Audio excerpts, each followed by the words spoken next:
Time 12 వరకు కూడా మనం అయిపోయింది. ఇప్పుడు 13 నుంచి 24 వచనాలని మనం 2 భాగాలుగా చదువుకుందాం. 13 నుంచి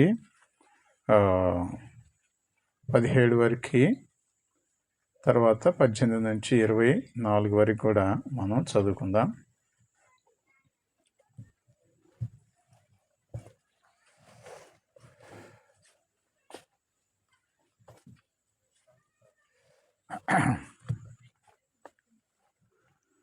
ఓకే, మేము ముందుగా ఓడ ఎక్కి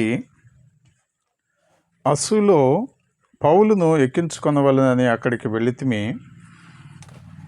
తాను కాలినడకను వెళ్ళవలనని అతడు ఆ ప్రకారముగా మాకు నియమించి ఉండెను. అస్సులో అతడు మాతో కలుసుకున్నప్పుడు మేము అతనిని ఎక్కించుకుని మితులేనకు వచ్చితిమి. అతడి నుండి వెళ్ళి మరునాడు కియోస్నకు దూరముగా వచ్చితిమి. మరునాడు సమోసునకు చేరి ఆ మరునాడు మిలేతుకు వచ్చితిమి. సాధ్యమైతే పెంతెకోస్తు దినమున యెరూషలేములో ఉండవలనని పౌలు త్వరపడుచుండెను. కనుక అతడు ఆసియాలో కాలాహరణము చేయకుండా ఎఫెసును దాటిపోవాలని నిశ్చయించుకొని ఉండెను. అతడు మిలేతు నుండి ఎఫెసునకు వర్తమానం పంపి సంఘపు పెద్దలను పిలిపించెను. వారు తమ యొద్దకు వచ్చినప్పుడు అతడు వారితో ఇట్లనెను. సో ఇక్కడ ఈ మొదటి భాగంలో మనం చదివిన 13 నుంచి 17 వచనాలలో మరి మనం పైన ఇంతకుముందు చూసిన విధంగా అపోస్తులైన పౌలు ఈ యొక్క 3వ మిషనరీ జర్నీలో తను అనేక ప్రాంతాలలో మరి సమాజ మందిరాలలో అనేక మందికి దేవుని యొక్క వాక్యాన్ని బోధిస్తూ తన యొక్క ఈ ప్రయాణాన్ని కొనసాగిస్తూ ఉన్నాడు. సో ఆ రీతిలో ఇక్కడికి త్రోయాకు కూడా మనం వచ్చినట్లుగా మనం చూస్తున్నాం. సో అక్కడ త్రోయాకి వచ్చి అచ్చట మరి 7 దినాలు గడిపి తర్వాత అక్కడ అనేక మందితో పోయిన వారం కూడా మనం చూసాము. పోయిన శుక్రవారం కూడా అక్కడ తను నెక్స్ట్ డే తను వెళ్ళిపోవాలని వారందరితో కూడా మరి సుదీర్ఘంగా మాట్లాడుతున్నట్లుగా మనం చూసాము. సో ఈ విధంగా తను ఇప్పుడు అక్కడ అయిపోయిన తర్వాత త్రోయాలో తను ఆ పరిచర్య ముగించుకున్న తర్వాత మరి త్రోయాలో తనకి ఒక దాదాపుగా 7 తనతో పాటుగా 7+1 అంటే లూకాతో కూడా కలిపి, అంటే లూకా కూడా ఇక్కడ ఉన్నాడు, అందుకని మేము అంటున్నాడు అన్నమాట. తను కూడా ఇది చేస్తున్నాడు కాబట్టి మొత్తం 8 మంది తనతో పాటు సహచరులుగా మరి ప్రయాణంలో ఇక్కడ త్రోయాలో జాయిన్ అవుతున్నారు. సో ఆ త్రోయా నుంచి తను ఇక్కడ అస్సు అనే ప్రదేశానికి మరి వెళ్తున్నప్పుడు 8 మందితో ఏమని చెప్పాడంటే, నేనైతే కాలినడకను అస్సుకు వస్తాను, మీరు మామూలుగా ఓడ ఎక్కి వెళ్ళిపోండి అని చెప్పేసి వారికి ఇన్స్ట్రక్షన్ ఇచ్చి తను కాలినడక అంటే దాదాపుగా 18 మైళ్ళు ఉంటుందని చెప్పారు. ఆ త్రోయా నుంచి అస్సుకి పోయే కాలినడక మార్గం, రోడ్ వే. సో అయితే మన మ్యాప్లో చూస్తే కనుక సముద్రం అంటే కొంచెం ఇలాగా తిరిగి ఇలాగా రావాలన్నమాట. ఈ కాలినడకనైతే ఇలాగ వచ్చేస్తుంది, స్ట్రైట్ ఇది రావచ్చు. అయినా కూడా 2 రోజుల ప్రయాణం కాలినడక అయితే బైబిల్ పండితులు చెప్తున్న ప్రకారం. మరి దీంట్లో ఓడలో పోవడానికి ఎంత టైమో మరి నేను గమనించలేదు కానీ. సో అయితే ఇక్కడ మరి మనకు చక్కగా వాళ్ళతో పాటుగా ఓడ ఎక్కి పోవచ్చు కదా అని చెప్పేసి నాకు కూడా డౌట్ వచ్చింది. సో మరి చూసినప్పుడు, ధ్యానించినప్పుడు, కొన్ని వ్యాఖ్యానాలు నేను చదివినప్పుడు బైబిల్ పండితులు ఏం చెప్తున్నారంటే, తను ఎందుకు వాళ్ళందరినేమో మరి ఓడలో రమ్మని చెప్పేసి తను ఒంటరిగా కాలినడకని రావటానికి కారణం ఏమంటారంటే, చాలామంది ఈయన జర్నీని, అపోస్తుల యొక్క ఈ మిషనరీ జర్నీని యేసుక్రీస్తు యొక్క కాలగమనానికి కూడా కొంచెం పోల్చుతూ ఉంటారు. అంటే ఇది వచ్చే సందర్భం ఏంటంటే, ఇప్పుడు ఈయన అనేకమైన మరి ఈ జర్నీలో అనేకమైన ఎదుర్కొంటూ ఉన్నాడు, చాలా ఇబ్బందులు ఎదుర్కొంటున్నాడు. కొన్ని చోట్ల దూషిస్తున్నారు, కొడుతున్నారు, లేకపోతే అనేక రకాలైన హింసకి గురి అవుతున్నాడు. సో ఇప్పుడు తనకి ఇక్కడ తను ఈ దాన్ని ఏమంటారు మనం అస్సులోకి వెళ్ళి అక్కడ నుంచి తను తర్వాత ఫైనల్గా యెరూషలేముకి పెంతెకోస్తు దినం వచ్చే లోపు అక్కడికి పోవాలని ఆయన ఉద్దేశం. సో కానీ ఆ యెరూషలేములో తనకి ఎటువంటి వేదనలు గురి అవుతాయో అనేది తనకి పరిశుద్ధాత్మ దేవుడు ముందుగానే కొంచెం తెలియపరిచాడు. అది మనం 23వ వచనంలో కనుక మనం చూస్తే తెలుస్తుంది. బంధకములను శ్రమలను నా కొరకు కాచుకొని ఉన్నవని పరిశుద్ధాత్మ ప్రతి పట్టణంలోనూ నాకు సాక్ష్యం ఇస్తున్నాడని తెలియను. అంటే ఇంతవరకు చేసిన జర్నీలో కూడా అది అనేక పట్టణాల్లో తను ఎదురు చూస్తూ అది ఎదుర్కొంటూ వచ్చాడు. ఇంకా నాకు కాచుకుని ఉండయి అని చెప్పేసి, అంటే ఈ థర్డ్ మిషనరీ జర్నీలో 3వ ప్రయాణంలో ఇది చివరి ఘట్టం అన్నమాట. ఇంకో 4వ ప్రయాణం కూడా ఉంటుంది. సో మరి ఇంతవరకు ఈ 3వ ప్రయాణంలో అధికమైన శ్రమలను తను అనుభవించినట్లుగా మనం చూడగలం.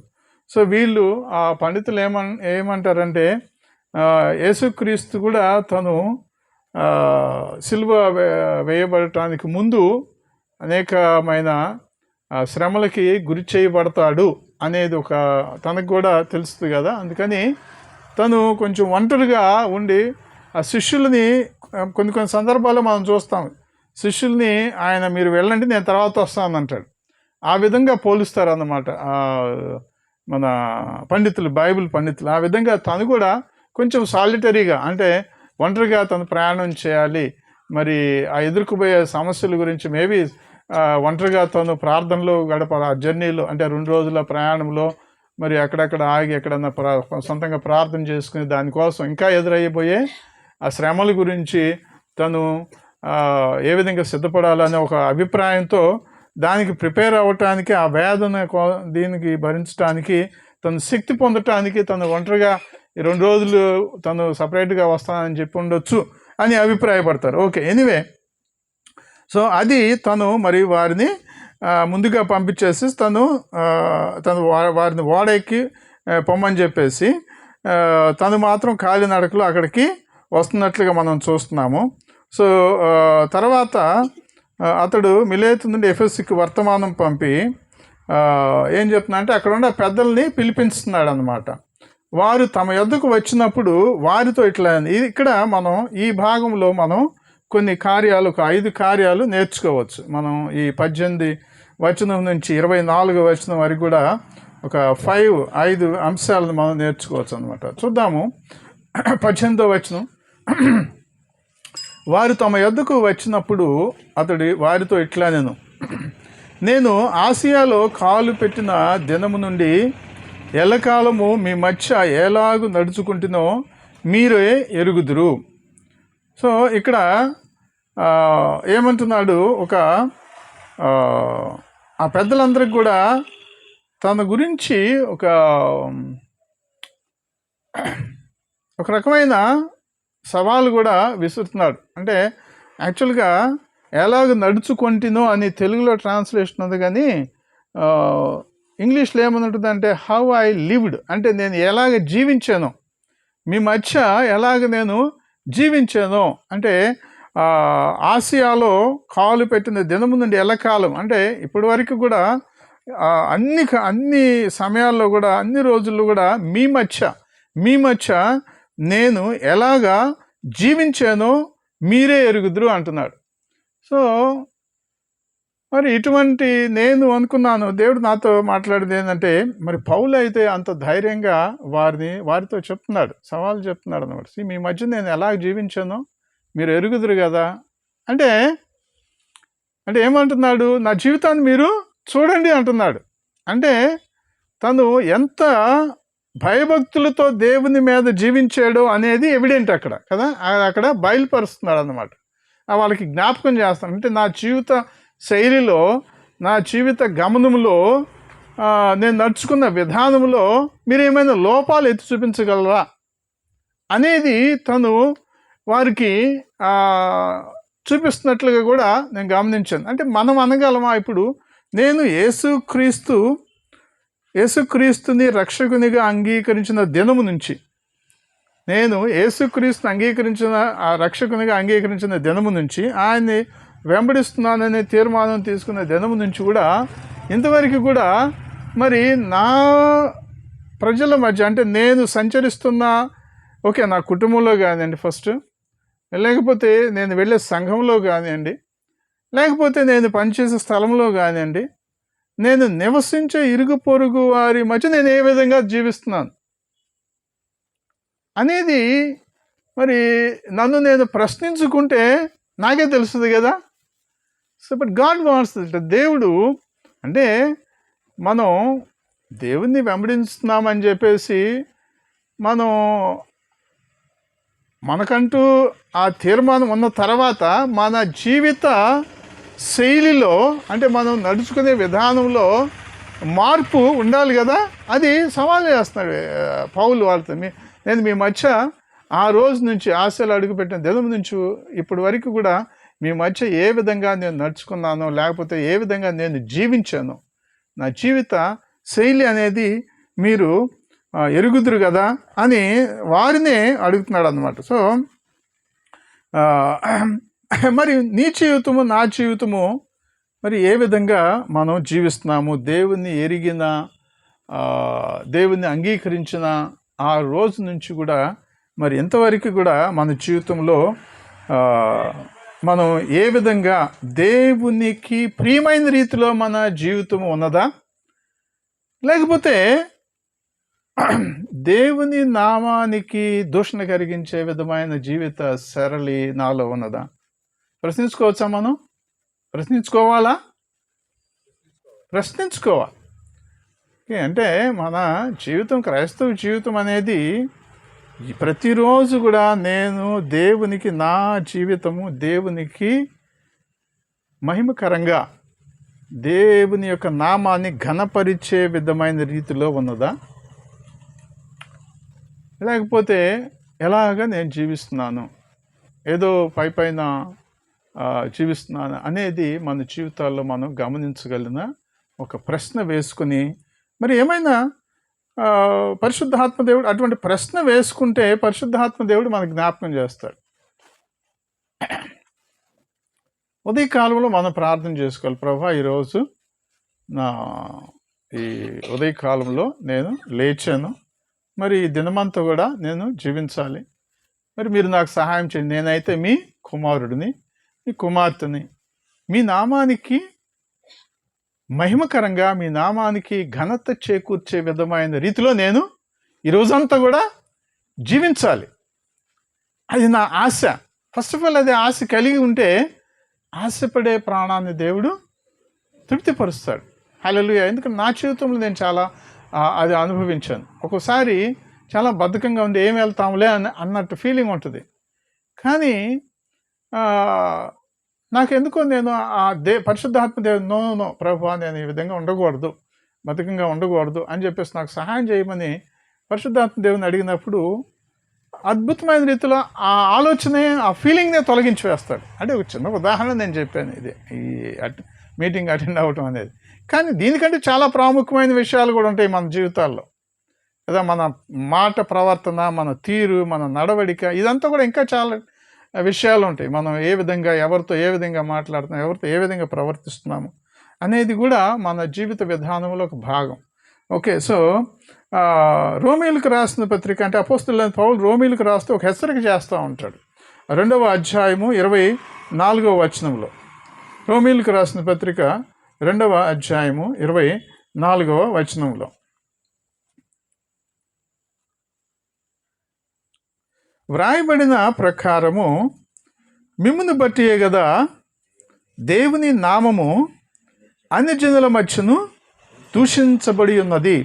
ఇప్పుడు అక్కడ ఉన్న కొంతమంది యూదులు అని, అంటే యూదులు అంటే దేవుని ఎరిగిన వారు, దేవుని సొత్తైన ప్రజలు అనేవారు.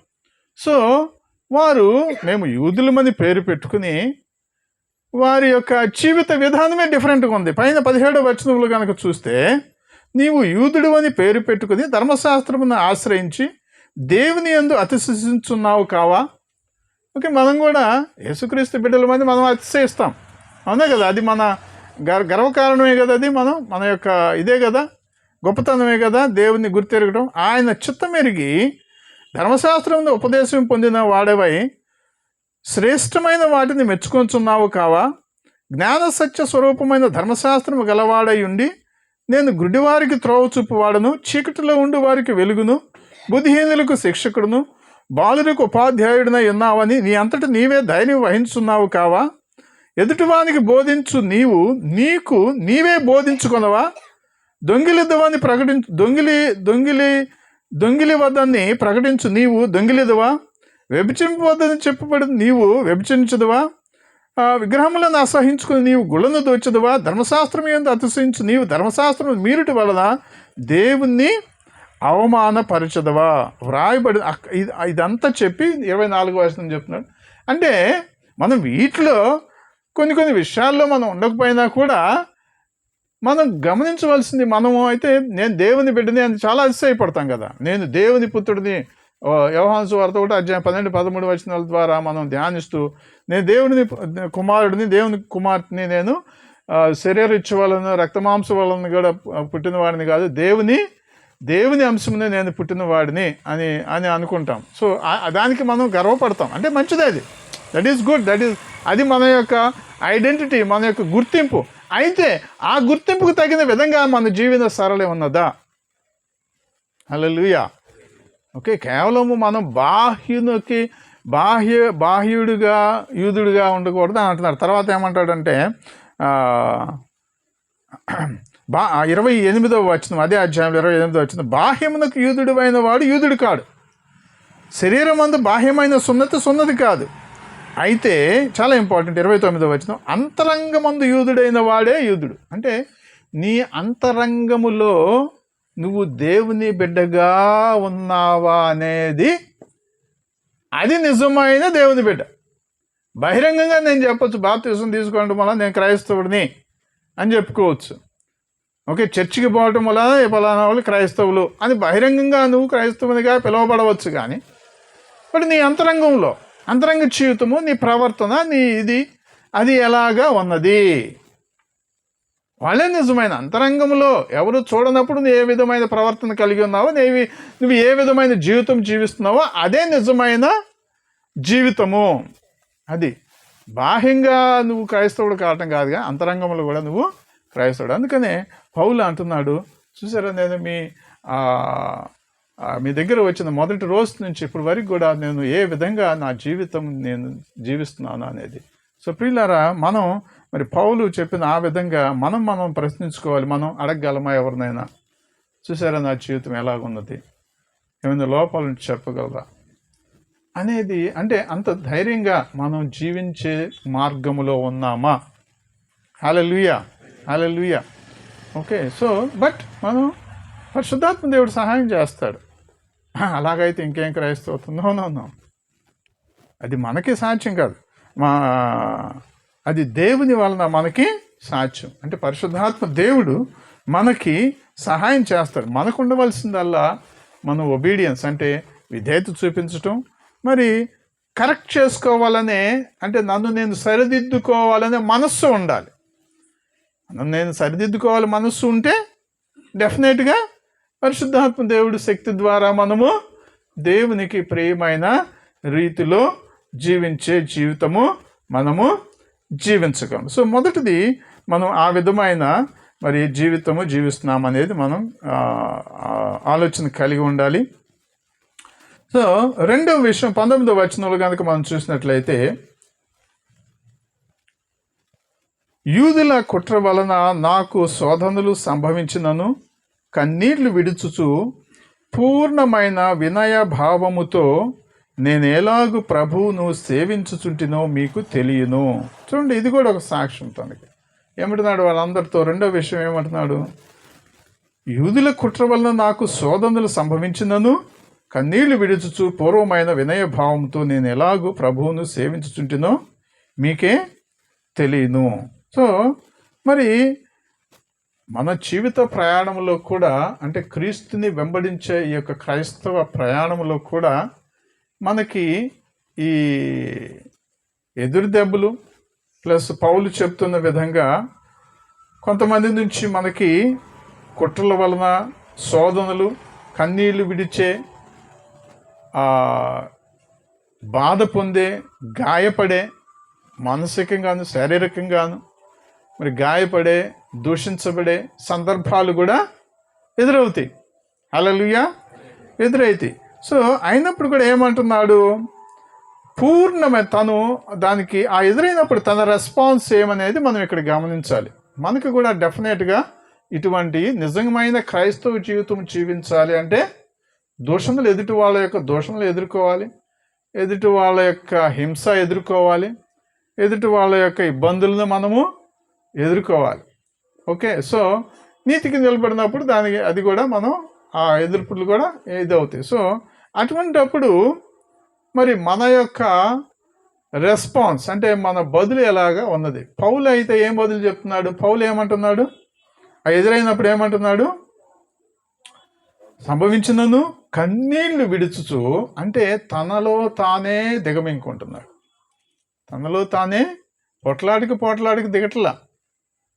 ఎవరైనా పోట్లాడినప్పుడు పోట్లాడికి తను దిగటలా. ఏమంటున్నాడు? కన్నీళ్లు విడుచుచు పూర్ణమైన వినయ భావముతో, అంటే ఫుల్ హ్యూమిలిటీ, అంటే తనని తాను తగ్గించుకున్నాను. దూషిస్తున్నారా? యేసుక్రీస్తు ప్రభువారు మరి తనని శిలువ మీద వాళ్ళు దూషిస్తున్నప్పుడు, తనని అవమానపరుస్తున్నప్పుడు ఆయన ఎదిరించలేక పేతురు ఆయన మీదకి వారు పట్టుకోవటానికి వచ్చినప్పుడు కోపం వచ్చి కత్తితో తను సైనికుడి యొక్క చెవి నరికినప్పుడు ఏమంటాడు అక్కడ? ఎందుకు పేతురు నువ్వు ఆత్రపడుతున్నావు? నేను తలుచుకుంటే, లేకపోతే నా తండ్రిని వేడుకుంటే ఎంతో ఎన్ని వ్యూహాల సైనికులను పంపించలేడా అని అంటున్నాడు. అంటే మనం కూడా ఒక్కోసారి ఏమనుకుంటున్నావు నేను అని ఒక లోపల వస్తుంది. కానీ పౌలు కూడా ఒకప్పుడు ఎంత తీవ్రతరమైన వ్యక్తో మనకు తెలుసు కదా, ఎంత తీవ్రతరం. అయితే క్రీస్తుని ధరించుకున్నప్పుడు తను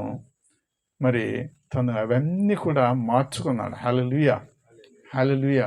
ఎవరు బాధించినా, ఎవరు ఇబ్బంది పెట్టినా, మానసికమైన గాయపరిచినా, శారీరకమైన గాయపరిచినా కూడా తను కన్నీళ్లు విడుస్తూనే, తనకు తానుగా కన్నీళ్లు విడుస్తూనే పూర్ణ వినయముతో, అంటే తను తగ్గించుకున్నాడు. అంటే మారు మాట్లాడలేదు.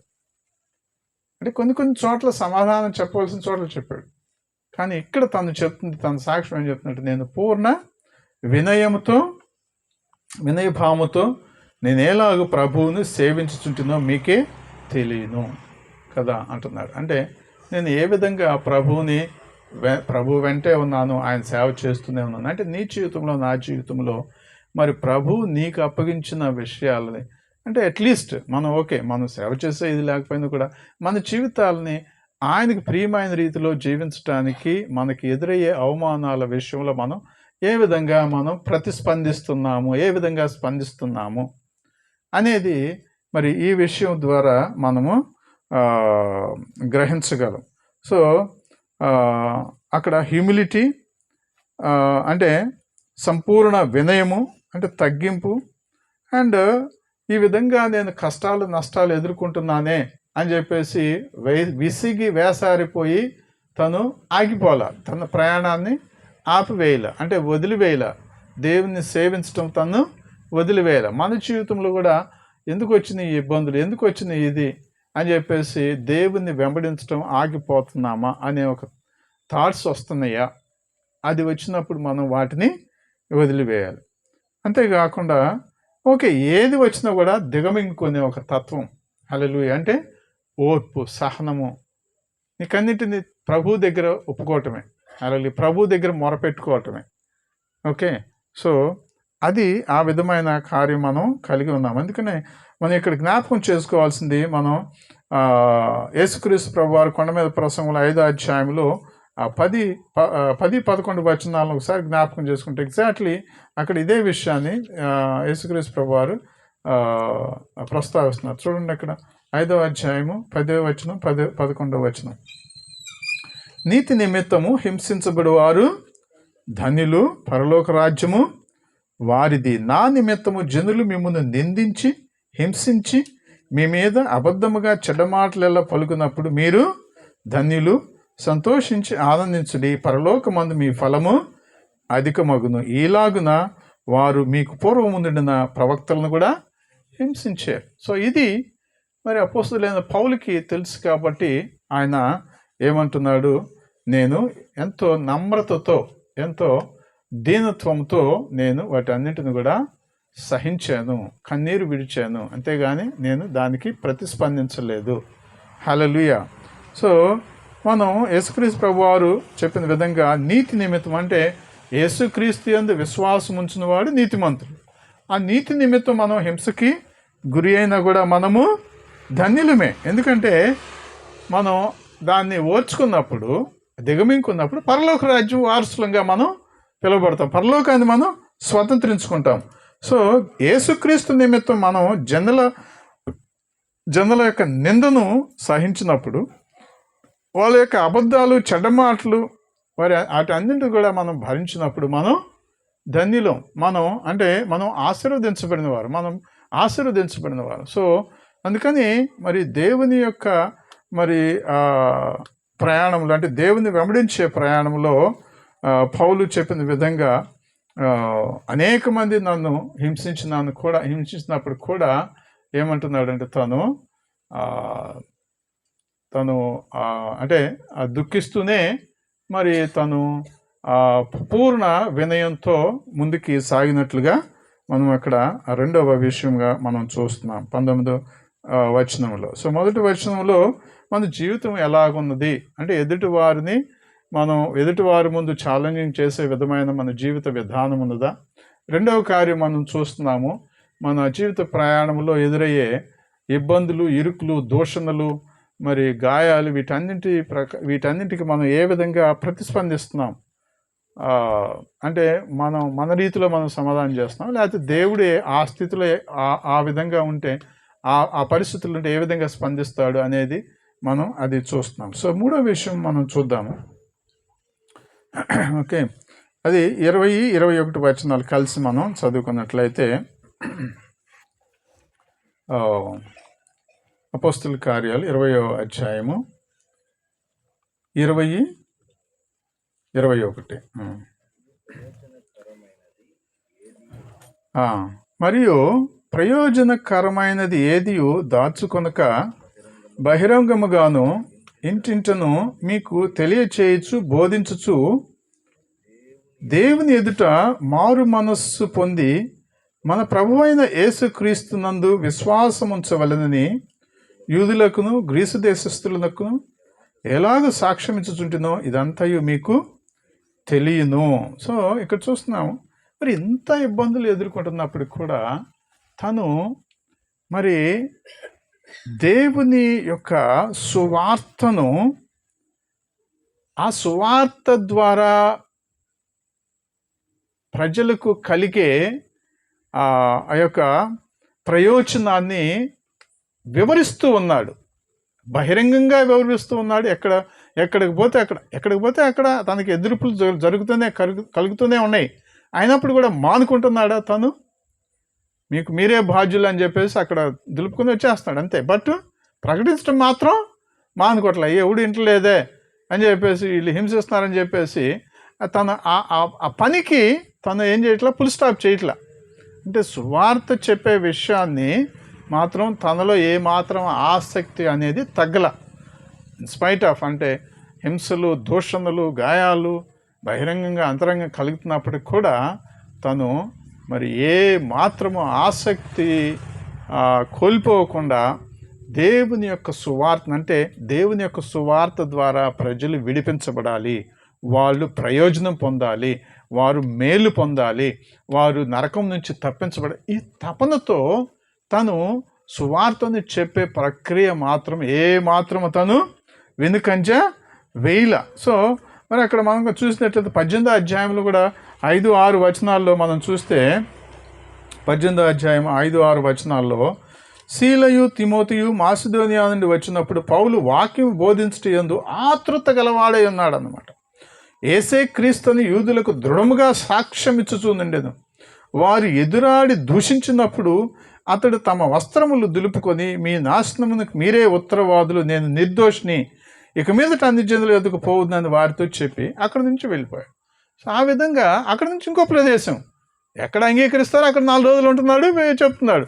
ఎక్కడ మాకు వద్దంటున్నారో, ఎక్కడ ఎదురు తిరుగుతున్నారు అక్కడ సరే మీ మీ మీ ఇష్టం మీది, నేనైతే చెప్పవలసిన కార్యాన్ని మీకు చెప్పాను, మీరు వింటే వినండి, లేకపోతే మీ నాశనానికి మీరే పాత్రలు అని చెప్పేసి ఆసక్తి మాత్రం కోల్పోకుండా ఇంకో ప్రదేశానికి వెళ్తున్నాడు. వీళ్ళ మన జీవితంలో కూడా యేసుక్రీస్తుని వెంబడిస్తూ ఉన్నప్పుడు మనం పొందిన ఆ బెనిఫిట్, అంటే మనం పొందిన ప్రయోజనం, యేసుక్రీస్తు యొక్క రక్షణ ద్వారా మన జీవితంలో ఏమి సాధించుకున్నామో, ఏమి పొందేమో, ఏ మేలు పొందేమో అంటే సమాధానము, సంతోషము, ఆరోగ్యము, అన్నిటికంటే ముఖ్యంగా పాప క్షమాపణ, నిత్య జీవము, ఇవన్నీ కూడా ప్రయోజనాలు. మనం పొందిన ప్రయోజనాలు ఎదుటి వారిలో కూడా మనం అది పొందాలి అనే తపనతో సమయం అనుకూలించినప్పటికీ, సమయం అనుకూలింపపోయినప్పటికీ కూడా మనము సువార్త గురించిన ఒక భారము, ఆ దాహము, ఆతృత, పౌలుకున్న ఆతృత కలిగి ఉన్నామా?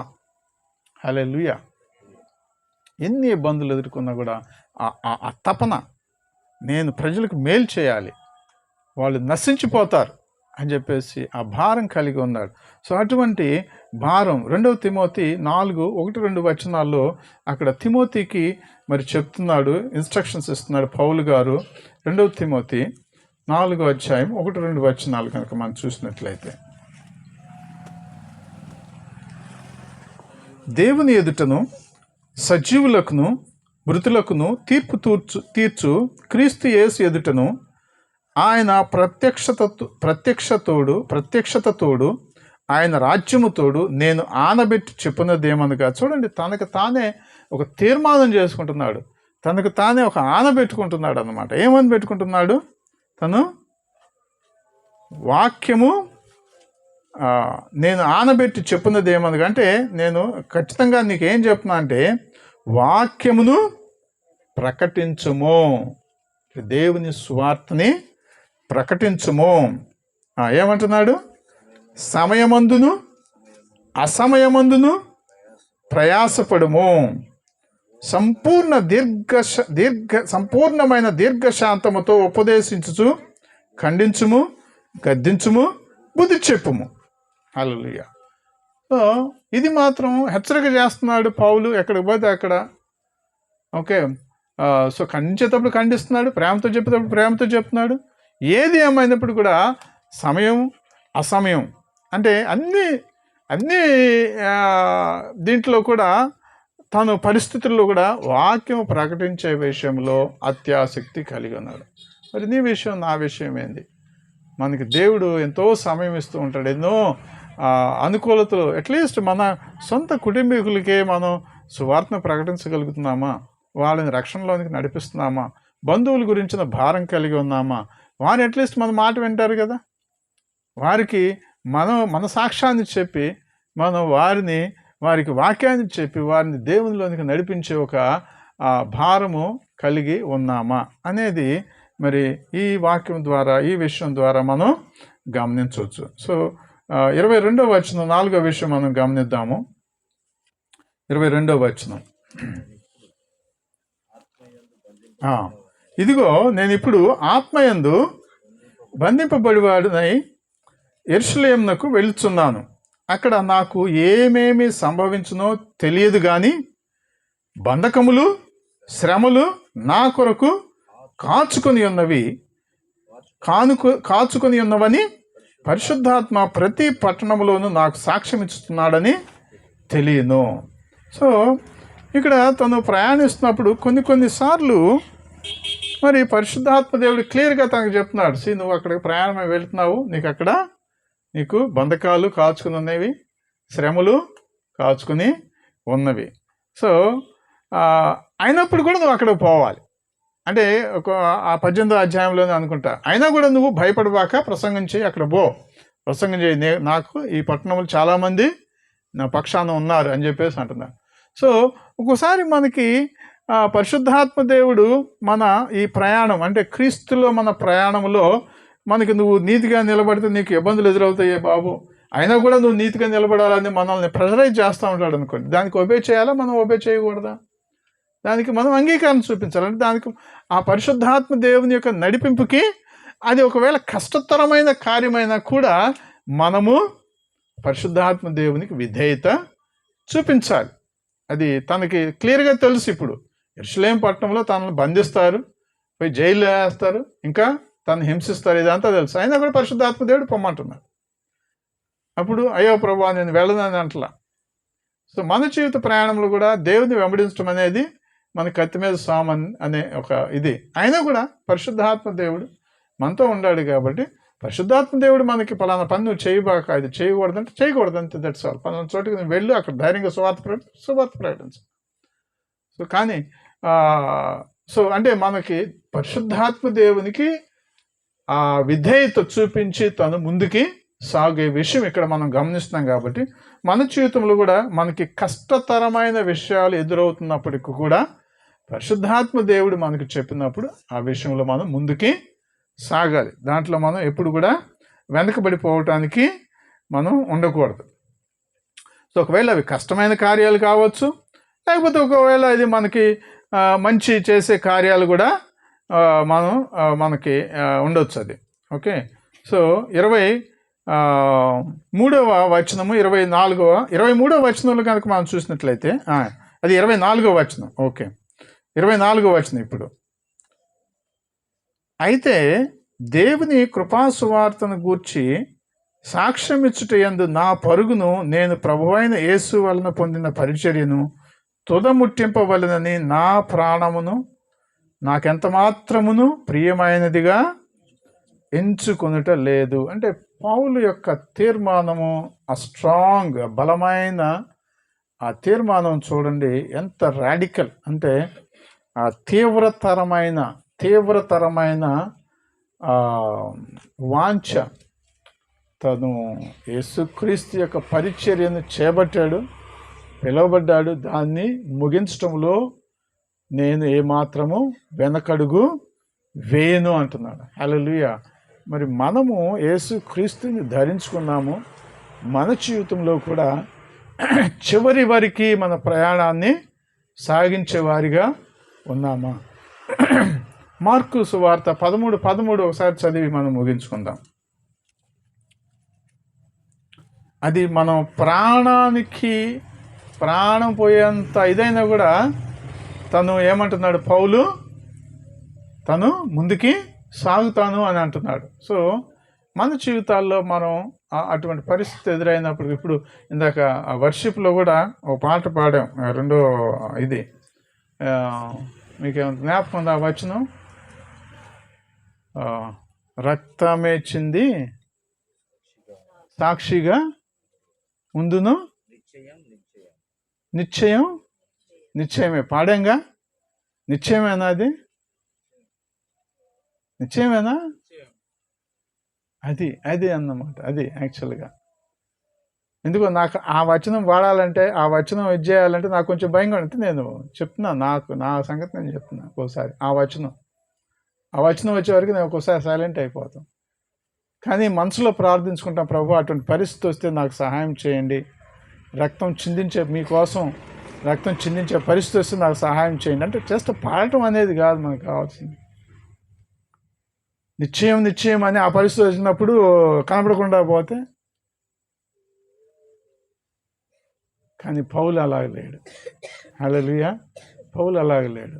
ఏముంది అక్కడ? మార్కు 13:13లో నా నామం నిమిత్తము అందరి చేత మీరు ద్వేషించబడుదురు. ఒకవేళ హింసించబడతారు, ఇంకా మరణమయ్యే పరిస్థితి వస్తుంది. కానీ అంతము వరకు సహించిన వాడే రక్షణ పొందుతాడు. హల్లెలూయా. సో ఈ విధంగా మన జీవితాల్లో పౌలు అయితే మరి చక్కగా తను రాశాడు. మరి ఈరోజు మరి తన ఆ వాక్యాలు ధ్యానించడం ద్వారా ఈ 5 విషయాల్లో మనం ఎక్కడున్నాం, మనం కూడా ఆ విధమైన జీవితం జీవించాలనే దేవుడు వాంఛిస్తున్నాడు. దానికి కావాల్సిన శక్తిని, బలాన్ని పరిశుద్ధాత్మ దేవుడు మనకి ఎప్పుడు కూడా దయచేస్తూ ఉంటాడు. సో ఆ విధంగా మనం జీవిద్దాం. దేవుడు దానికి సహాయం చేస్తాడు. హల్లెలూయా. ఆమేన్.